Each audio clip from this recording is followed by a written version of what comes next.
was in 1935. We'd be in school. All of a sudden, the wind had come up, and it gets so dusty and dark, you couldn't see. You couldn't see across the street. It was just like a big cloud settled down over Grantsville, only it was dust. We could see the dust clouds rolling towards Grantsville, and just big, black, ugly clouds. Anytime the south wind blew, you knew Grantsville was in for a good dusting down. And my younger sister, and we used to cross the street to go to school, to get a hold of hands, and we'd stand there and wait and wait and wait and think, well, now, is there a car going to come?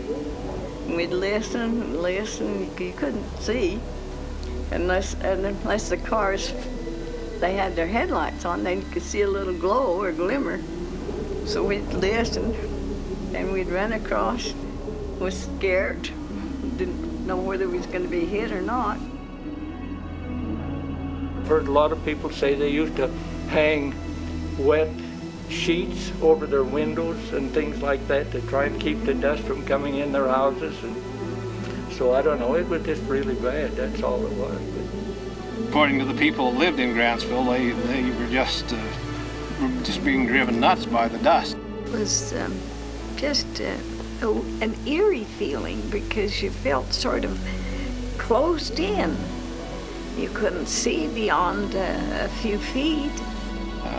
I remember back when I'd go to movies, once in a while you get to go to a movie, and they would always show a newsreel prior to the movie, and they would always show the Dust Bowl back in the Middle West. Well, we didn't need to look at that Dust Bowl back there in the Middle West. All we had to do was look out the windows many days, or just step outside, and you could see the movie was right there in your eyes. Here you actually see one of the dust clouds that are causing such havoc. Spreading over the countryside like a pall, it envelops everything. The black blizzard that is turning our Great Plains region into a desert. News more important than anything else because it affects our food supply and the future of our farm country. These were days of darkness, when across America, the earth and air combined. These were the months and years surrounding Sunday, April 14th, 1935, a day that lives in history as Black Sunday. The day when pelting prairie winds filled with topsoil began blowing across our nation's Great Plains and into big cities, turning day into night. Few are left now that remember those sunny days that preceded the black winds, when the harvests were bountiful and seemingly without end. All through the 20s, high-paying wheat was the goal. New, faster equipment joined the tractor. Expensive, but a boom was on. Credit easy. Farmers and ranchers became gamblers, expanding on credit. More equipment, more land to produce more wheat to pay the bill. But the days of plenty ended, along with the steady rains, as the once virgin soil lay exposed and depleted from years of steady use and poor land use practices. Acres of green pasture land, never minding the... First came drought, and then came the black blizzards. And the dry soil became whipped up in winds filled with misery. For many, existence became nearly impossible. They had to do something. They had nothing to eat. They were blown out and stormed out and dusted out, and they had to leave. Consequently, they loaded their wives and children and all of their belongings, including mattresses, on top of their jalopies and headed westward for California. Between the years 1935 and 1939, 350,000 people left their homes and farms in the Dust Bowl. Soon, much of America's breadbasket contained little but dust, devastation, and despair. But few in this nation remember, and few knew then, that Utah had its own Dust Bowl at the same time in the Tooele Valley, in and around the small town of Grantsville, caused not as much by the turn of the plow as by an unfortunate turn of events. I want me to tell you about the Dust Bowl. The Dust Bowl was caused by overgrazing in this valley, due to the fact that we didn't have much moisture come after the sheep was all over here. Overgrazing did have something to do with it because just east of Grantsville, they used to have a big shearing place there, and they used to run an awful lot of sheep out on the desert. And in those days, they all trailed right through Grantsville. See, they didn't have trucks or anything to haul them like they have nowadays. In order to protect the sheep, they wouldn't be able to shear them sometimes for a week or so because of this wet, stormy weather. And of course, the sheep would be out on grazing in this area. And a snowstorm come in, and they had to keep the sheep here for maybe a week or two, and they just took all the vegetation to walk. I understand that a lot of times we're 6,000 to 7,000 sheep in this small area of, 10, 12 miles square. And so it really denuded the vegetation. Then we had a dry year, and then we had a fire come down from up to Hickman and come through and take whatever was left. And that depleted everything in the valley.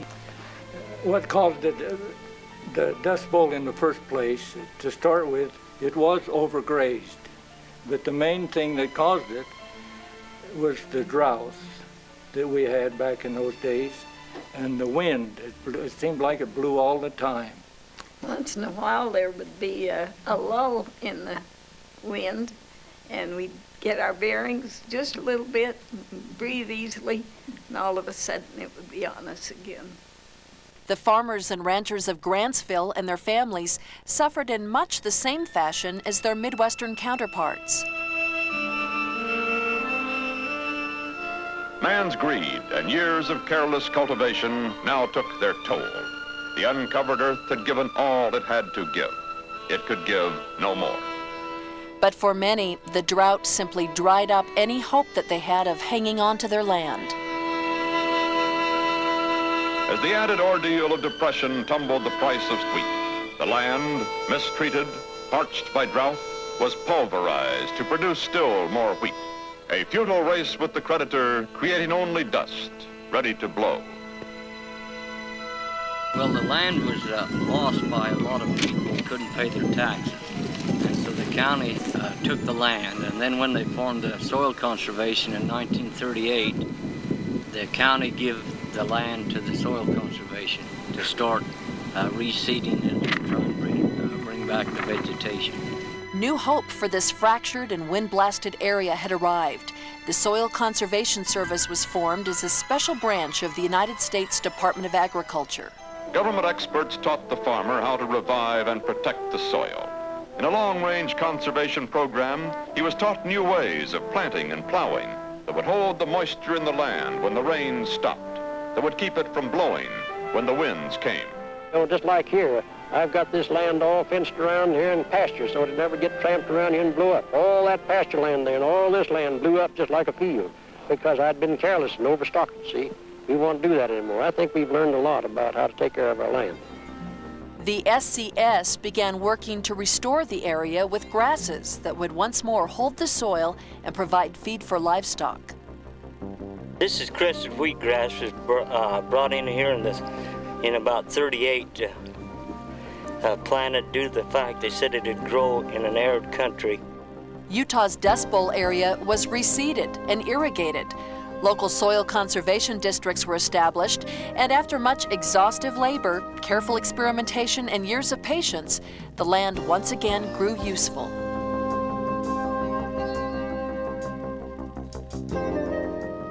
But I think we have the thing licked now. I don't think we'll ever see any more Dust Bowl days.